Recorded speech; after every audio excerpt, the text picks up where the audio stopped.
So you've probably heard people say, it's not what you say, it's how you say it. And we're usually reading a lot more into a person's tone of voice than their actual words. Our voice literally speaks volumes about us. So in today's video, I want to go one step further with this idea of tone of voice. Our voice forms part of our persona. And when I say persona, I mean the face we show to the world, the psychological clothing that we all wear. And we have different personas for different circumstances. So you're probably aware that you would actually modify your tone of voice depending on who you're speaking to. So if you're talking to your pet or a young child, you're probably going to use your voice differently than if you were talking to your boss or you were being interviewed for an important job or talking to your doctor. So we use our voice differently as a way of surviving, psychologically speaking, in the world. So we want to be accepted by people. We want people to like us. Or we might use our voice in a particular way because we want to stamp our authority on a situation. We want people to respect us. Even we modify accents. So if you move to another country or you move to an area like in the UK where there's very distinct accents, you'll probably find that your voice will start to modify so that you, whether you're conscious of this or not, start to fit in with the community and the people around you. However, it's what we're not conscious of that has the most power over us.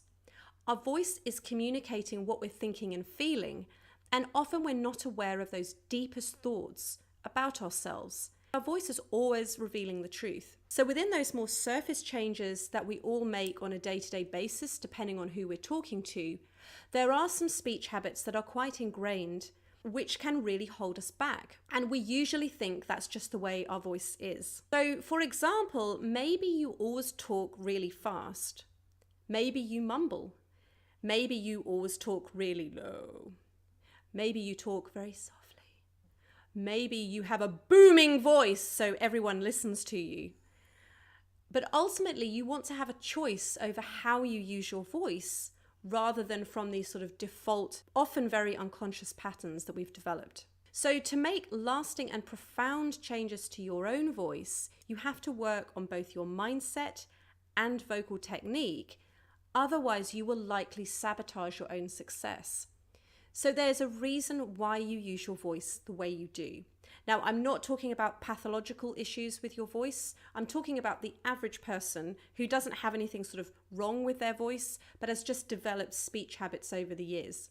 So it's about working with your mind on that deeper level to understand what's really driving why you use your voice the way you do.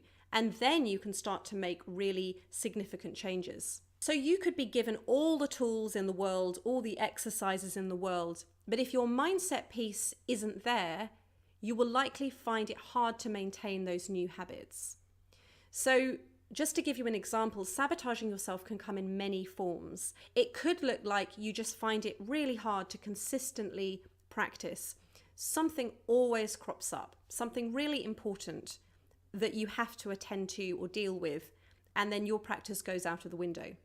It could be something like you always get ill. You always get sick before an important event, an important presentation. Now, this is something that I personally have certainly dealt with myself. And when I first started doing my shows and when I was singing, I would get really, really sick. And it was like I was trying to sort of sabotage myself from really singing at my full potential. Or it could be that you very quickly give up. You start a practice and you're like, this isn't working, I can't be bothered, I'm not doing this anymore, and you very quickly give up. And of course, we know that anything, particularly when we're working with muscle memory and changing habits, takes time. The key is there's a pattern to this. It's not like a one-off that you get sick and that's it. You'll notice that this happens a lot, and there'll be lots of things that are sort of appearing to stop you. So when I work privately with clients, I work on both the mindset piece and the vocal technique piece because I believe that they're both really important. And it's an incredible transformational journey because as you learn more about your voice, you start to learn more about yourself and you'll start to connect dots in other areas of your life. My coaching programs are really aimed at women and entrepreneurial women. And so that's something I'm really passionate about, is helping women step out more, become more visible, and feel truly and naturally confident to express themselves. If you'd like to find out more, please click the link below. And if you would like to explore this further and see how I could help you personally, please feel free to book a free voice consultation. I would love to have a chat with you. Until next time, thank you for watching, and I will see you again.